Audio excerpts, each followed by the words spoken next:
Bonjour à tous, je suis Chrisman Massamba. J'aimerais simplement une fois de plus partager avec vous une réflexion qui m'est très chère. Il s'agit d'une question que l'on me pose souvent. Pourquoi est-ce que Chrisman, tu incites tes confrères, tes amis les plus proches, ceux avec qui tu partages ta quotidiennité, de quantifier le savoir. En effet, la question de la quantification de la connaissance, une question complexe, disons, c'est une question complexe, mais moi j'essaie un peu de pourvoir une réponse simplifiée à celle-ci. Pourquoi? Parce que tout simplement, je considère le savoir comme une clé de voûte. La connaissance est une clé de voûte capable d'ouvrir toutes les portes. En effet, au XXIe siècle, le monde est confronté à beaucoup de problèmes. Hein. Premièrement, quand nous observons simplement ce que nous appelons l'indifférence des masses, l'inconscience et l'ignorance des minorités actives, les vérités non dites, la radicalisation et le fondamentalisme. Donc, nous avons beaucoup de problèmes dans l'humanité. Et évidemment, à tous ces problèmes-là, il faut un savoir adéquat pour trouver des solutions qui conviennent. Donc, du coup, à quoi sert la perspective d'émanciper ou la perspective de quantifier la connaissance? Je dois dire que c'est par le biais de la connaissance que nous allons retrouver le courage de faire usage de notre propre conscience et de ne plus être la proie facile de l'intellect et de l'astuce des autres peuples. Donc, l'Africain doit utiliser son savoir pour peser de son être intellectuellement et du point de vue de la science aussi. Parce que c'est de la connaissance que découlent les vertus, le bon sens et la science. Donc, je veux exemplifier mon propos en utilisant un politologue de matrice américaine très connu pour ceux surtout qui ont fait sciences politiques. Il s'agit de Samuel Huntington, qui est mort en 2008, si je ne me trompe pas. Celui-ci avait écrit un livre très important dans les années 90 qui s'intitulait L'affront des civilisations. Et dans ce livre, Samuel Huntington évoque une réalité très importante. C'est-à-dire, il dit que jusqu'aux environs du XIe siècle, la culture occidentale était moins émancipée et moins évoluée que la culture arabe asiatique. En ajoutant que celle-ci, c'est-à-dire la culture occidentale, s'est émancipée en copiant systématiquement, c'est-à-dire à travers un emprunt systématique de la culture et de la science arabe asiatique. Évidemment, aujourd'hui, si je dois prendre un cas des plus récents, on peut voir ce que disait aussi l'ex-président des États-Unis, Donald Trump, durant sa campagne électorale à l'endroit de la Chine.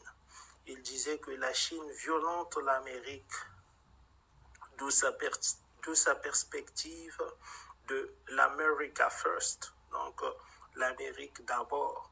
Évidemment, il prônait un nationalisme économique, mais pourquoi dit-il que la Chine violente l'Amérique?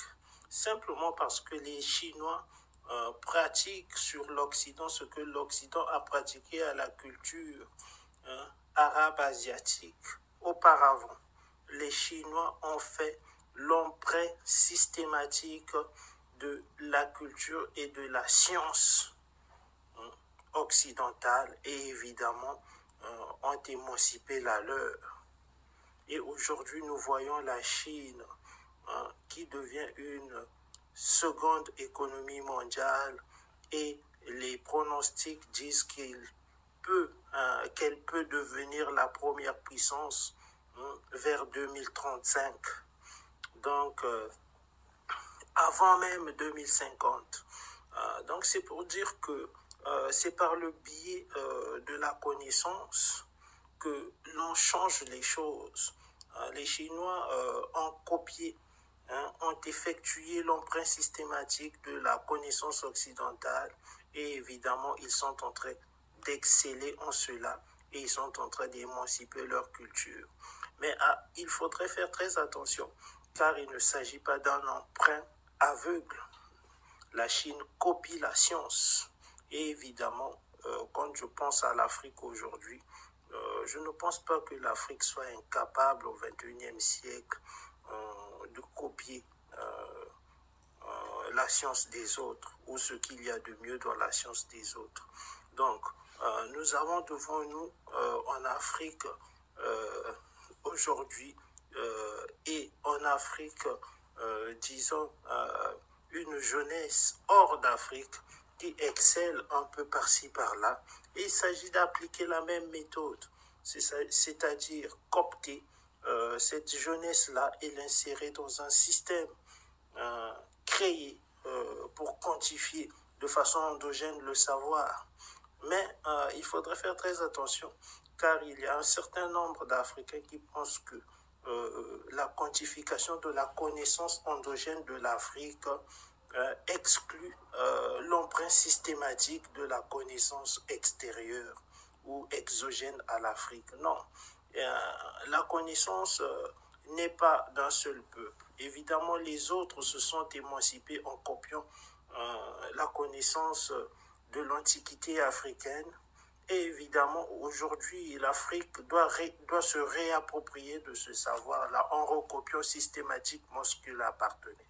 Donc, je ne pense pas que la copie de cette connaissance exogène est un problème pour émanciper de façon endogène l'Afrique. Au contraire, elle va servir un but précis qui est celui d'émanciper les vertus et le bon sens et la science de l'homme noir par cette symbiose du meilleur que nous avions en nous en termes de vertu, en termes de bon sens et science, plus le meilleur qui vient des autres dans les mêmes termes. C'est la même chose qu'a fait la Chine. La Chine a intégré dans son savoir le savoir des autres, mais n'a pas fait une copie aveugle du savoir qui ne l'appartenait pas. Et la preuve en est que même les voitures et tout ce qui se produit en Chine aujourd'hui, que ce soit l'iPhone, on écrit à l'intérieur « Made in China ». Donc quand c'est produit en Chine, c'est pour le chinois. Donc il y a un phénomène d'appropriation de la production qui se fait déjà, même si la compagnie n'est pas chinoise. Évidemment, c'est la même chose que les Africains doivent penser. Et cela se fait aussi moyennant le droit, parce que la connaissance n'est pas seulement scientifique. Il faudrait faire des lois qui conviennent. Il faudra avoir à la tête une élite capable de penser l'appropriation aussi en termes de droit et en termes de beaucoup d'autres choses. Donc, pour créer toutes ces institutions-là, tout ce cadre, disons, organisationnel et de coordination consciente et déterminée, il nous faut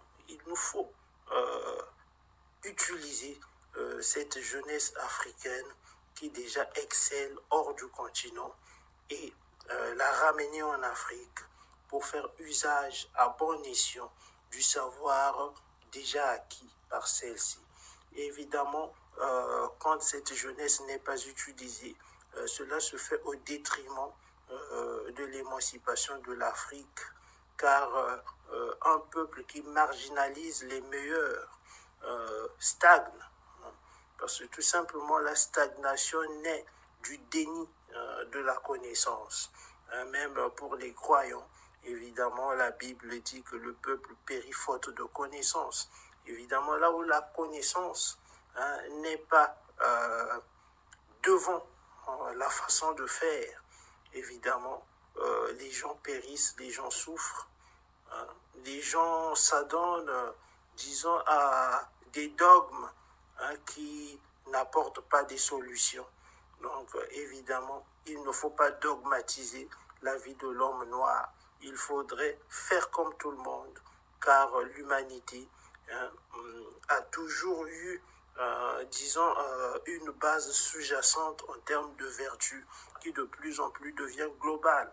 Donc, il ne faudrait pas simplement penser que non, parce que nous sommes africains et exclure les autres. Non, le problème aujourd'hui n'est plus dans l'exclusion, mais le problème aujourd'hui est dans l'intégration. Si les autres intègrent les meilleurs des autres cultures, évidemment, l'Afrique aussi doit penser à intégrer les Africains meilleurs et les meilleurs des autres cultures pour s'émanciper. C'est simplement ça. Il faut aller quêter la connaissance là où elle est et ne pas chercher à la nationaliser, ne pas chercher à dire que cette connaissance-là n'est pas nôtre parce qu'elle est X. La preuve en est que la mathématique n'a pas de langue. Le 1, c'est le 1. Dans toutes les langues du monde, chacun a son 1. Donc, évidemment, la science, elle est universelle. Et il faudrait ne pas tomber dans le piège de ceux qui veulent s'en approprier, dire qu'elle est la leur. Ceux qui construirent des pyramides ne furent pas des Européens, ce furent des Africains.